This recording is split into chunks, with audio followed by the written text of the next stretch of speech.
Hello students and welcome to part 2 glory. Food safety हा chapter revise करून झाला का एक्झामसाठी? नाही? ठीक आहे, 10 मिनिटात आपण हा पूर्ण चॅप्टर रिवाइज करू and you will be ready for the exam. तर फूड सेफ्टी हे आपल्याला का शिकवलं आहे आणि काय शिकवलं आहे ह्या चॅप्टरमध्ये? फूड कसं वेस्ट होतं, फूड कसं स्पॉइल होतं, मग आपण त्यावर काय उपाय करू शकतो, कसं प्रिझर्व करू शकतो, ओके. आणि अडल्ट्रेशन कसं होतं, फूडमध्ये मिक्सिंग काय होतं, हे सगळं या चॅप्टरमध्ये कव्हर केलं आहे, जेणेकरून तुम्हाला कळेल की आपण जेवण किंवा फूड हे कसं वापरलं पाहिजे, कसं हँडलिंग केली पाहिजे, ओके. तर सर्वात आधी शिकूया फूड स्पॉइलेज, ओके. तर फूड हे कसं खराब होतं, what are the different reasons due to which food get spoiled. तर सर्वात आधी असेल improper handling, okay. Improper handling म्हणजे जे भाजी किंवा मग फळं आपण जे घेऊन येतो मार्केटमधून ते आपण हँडल नाही करत बरोबर. कधी ते दबतं, कधी वजनाच्या खाली दबू शकतं, तर त्यामुळे फूड खराब होऊ शकतं, ओके. इम्प्रॉपर स्टोरेज म्हणजे जे आपण धान्य आणतो किंवा भाजी आणतो किंवा मग वेगवेगळे फळं आणतो, ते आपण व्यवस्थित जर आपल्या घरात ठेवले नाही त्या जागेवर, सपोज भाजी आपण फ्रीजमध्ये नाही ठेवली, बाहेर ठेवली, तर ती पिकून जाईल. फळांचं पण तसंच आहे.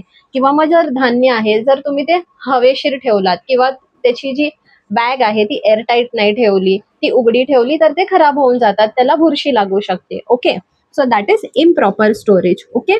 त्यानंतर आहे ओव्हर कुकिंग. जेव्हा आपण जेवण बनवतो, ओके, आणि ते आपण ओव्हर कुक करतो, जास्त वेळ शिजवतो, तर त्याचा टेक्स्चर सुद्धा खराब होऊन जातो, ओके.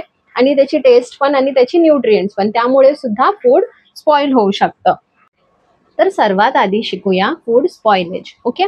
तर फूड हे कसं खराब होतं, what are the different reasons due to transportation. म्हणजे जेव्हा आपण फूड घरी घेऊन येतो किंवा जे शेतातून भाज्या किंवा फळं ट्रान्सपोर्ट करतात टू सिटी किंवा मार्केट, तेव्हा त्यांचे कंटेनर्स किंवा ट्रे दबले जातात किंवा आपटतात जोरजोरात, त्यामुळे सुद्धा फूड हे खराब होऊ शकतं. So these are the reason which lead to food spoilage, okay. Transportation म्हणजे जेव्हा आपण फूड घरी आता फूड हे खराब झालं आहे हे कशावरून कळतं, तर त्याची स्मेल किंवा ओडर जे येतं त्याच्यावरून आपल्याला कळतं की हे अन्न हे खराब झालं आहे. जर मीट असेल, चिकन किंवा मटन, त्याचा सुद्धा कलर चेंज होतं किंवा ते स्लिमी होऊ शकतं, त्याच्यावरून आपल्याला कळतं की हे खराब झालं आहे, ओके. व्हेजिटेबल्स असतील तर ते नरम पडतात किंवा काळे पडतात, फ्रूट्स सुद्धा काळे पडतात, ह्यावरून आपल्याला कळतं की दिस इज रॉटेन, हे पूर्ण खराब झालं आहे. आता फूड हे खराब झालं आहे तर आपण समजलो फूड कशामुळे स्पॉइल होतं, ओके. लेट्स अंडरस्टँड की फूडचं वेस्टेज का होतं. असे किती लोक आहेत ज्यांना एक वेळेचं अन्न सुद्धा मिळत नाही आणि आपल्यासारखे लोक जास्त प्रमाणात जेवण घेऊन वेस्ट करतात किंवा कसेही हँडल करतात किंवा त्याची किंमत करत नाही.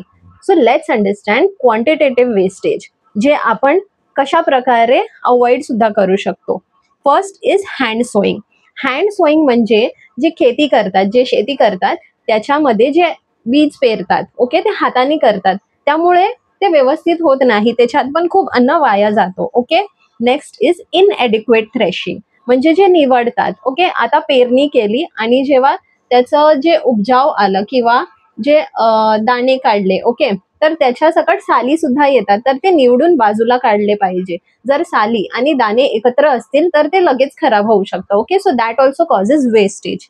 नेक्स्ट इज इम्प्रॉपर स्टोरेज, म्हणजे व्यवस्थित जर स्टोर केलं नाही अन्न तर ते खराब होऊ शकतं. एअरटाईट बॅग्स मध्ये नाही ठेवलं किंवा मग रेफ्रिजरेट नाही केलं किंवा आपले डबे उघडेच राहिले तर आपण समजलो फूड कशामुळे स्पॉइल होतं, ओके. लेट्स अंडरस्टँड की फूडचं वेस्टेज किंवा अन्न असंच ओपन ठेवलं तर ते खराब होऊ शकतं, okay. Wrong method of distribution and serving in adequate quantity, हे सर्वात इम्पॉर्टंट आहे. Serving in adequate quantity. आपण लग्नात जातो किंवा हॉटेल्समध्ये जेवायला जातो तर जास्त प्रमाणात जेवण घेतो. लग्नामध्ये पण तुम्ही बघितलात तर सगळे प्लेट्स भरून भरून घेतात आणि शेवटी काय होतं, त्यांना जर ते सगळं खायला नाही जमलं तर ते फेकून देतात. असे किती लोक आहेत ज्यांना ह्या अन्नाची गरज आहे. So we should not waste this food, okay. किंवा अन्न असंच ओपन ठेवलं तर ते खराब. So we understood quantitative wastage. Let's understand qualitative wastage, म्हणजे फूडची क्वालिटी कशी खराब होते ते. Okay, first is wrong method of protecting food. म्हणजे आपल्याला जे प्रोटेक्शनचे मेथड्स आहेत, रेफ्रिजरेटिंग, ड्राईंग, ते सगळे आपण नाही केले तर त्याची क्वालिटी खराब होऊ शकते, त्याची टेस्ट खराब होऊ शकते. ओके, जर तुम्ही अन्न किंवा जेवण जर शिजवलं नाही नीट किंवा ते गरम नाही केलं तर त्याची क्वालिटी ते थोडंसं आंबट लागू शकतं, खराब होऊ शकतं. ओके, ओव्हर कुकिंग, जास्त प्रमाणात किंवा जास्त वेळ कुक केलं तर त्याचा टेक्स्चर चेंज होता, त्याची टेस्ट चेंज होते आणि मग ते कोण खात नाही, ते सुद्धा वेस्ट होऊन जातं. Washing after cutting vegetables. आता जेव्हा आपण भाजी कापतो तर नेहमी सांगितलं गेलं आहे की भाजी कापण्याआधी धुवा. Okay, so that the nutrients get stored in the vegetables. जेव्हा आपण जर भाजी कापली आणि त्यानंतर धुतली तर त्याचे जे green nutrients, vitamin, glucose, food जे पण असतं ते सगळं निघून जातं पाण्यासोबत. Okay, miss handling fruits. जेव्हा फ्रुट्स आपण घरी आणतो so we should keep it in a proper place. जर तुम्ही ओलसर जागेवर ठेवलात किंवा मग ओपन ठेवलात, डॅम्प झाले तर त्याच्यावर बुरशी पकडू शकते and it can lead to wastage. Miscalculation of time of transport. Miscalculation of time of transport म्हणजे जर तुम्ही एखादी वस्तू घेऊन येत असाल, ओके, तर ते ट्रान्सपोर्टेशन मध्ये सुद्धा खराब होऊ शकतं. किंवा जर मार्केट्समध्ये शेतातून येत असतील आणि जर समजा आजच ते व्हेजिटेबल घेऊन जायला हवं बट ते उद्या नेलं तर मग ते लवकर राईप होऊन जाऊ शकतं किंवा ते फळं लवकर पिकून जाऊ शकतं. So taking time consideration in transportation is also very important. So we understood quantitative wastage. Let's understand qualitative wastage. म्हणजे फूडची क्वालिटी कशी खराब होते ते. Okay, first is wrong method of protecting food. तर आपण समजलं क्वांटिटेटिव्ह वेस्टेज काय असते आणि क्वालिटेटिव्ह वेस्टेज काय असते ते. Okay, let's understand what measures we need to take to avoid food wastage. आपण कसं वाचवू शकतो. First one is serve what is required. जेवढं तुम्हाला हवं आहे तेवढंच तुमच्या ताटात वाढून घ्या. Okay, this will avoid wastage of food. Second is avoid over cooking. जास्त अन्न शिजवू नका. जे भाज्या आहेत डोंट ओव्हर कुक इट, नाहीतर त्याची क्वालिटी निघून जाते. Reuse and restore. आता रियूज अँड रिस्टोर म्हणजे जर आपण आज भाजी बनवली, ओके, ती जर संपली नाही तर ती फेकून देऊ नका. तुम्ही ती गरम करू शकता किंवा मग ती रेफ्रिजरेट करून दुसऱ्या दिवशी सुद्धा वापरू शकता. ओके, 24 आवर्सच्या आतमध्ये. So you can reuse and restore it. Buy limited or required. जेवढं तुम्हाला लागतं महिन्याला तेवढंच आणा घरी आणि तेवढंच ठेवा, नाहीतर मग त्याला बुरशी पकडते किंवा त्याला मग टोके पकडतात. Okay, and you will have to throw it. तर तुम्हाला जेवढी गरज आहे तेवढंच आणून ठेवा. वर्षभराचं किंवा 6 महिन्याचं एकत्र भरण्याची गरज नाही आहे.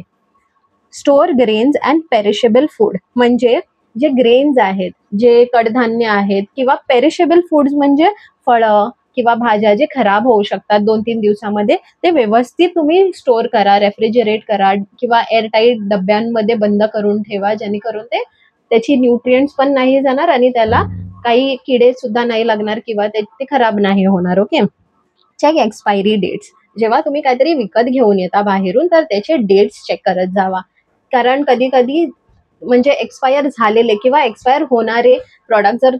तर आपण समजलं क्वांटिटेटिव्ह वेस्टेज काय असते आणि क्वालिटेटिव्ह वेस्टेज काय असते ते. Okay, let's understand what measures we need to take to avoid food waste. तुम्ही आणलात आणि तुम्ही आणल्यानंतर 1-2 दिवसांनी तुम्हाला समजलं अरे हे तर एक्सपायर झालं, मग तुम्हाला ते फेकावं लागतं. फॉर एक्झाम्पल ब्रेड, मिल्क, हे सगळं तुम्ही त्याचे डेट्स चेक करा आणि घरी घेऊन या.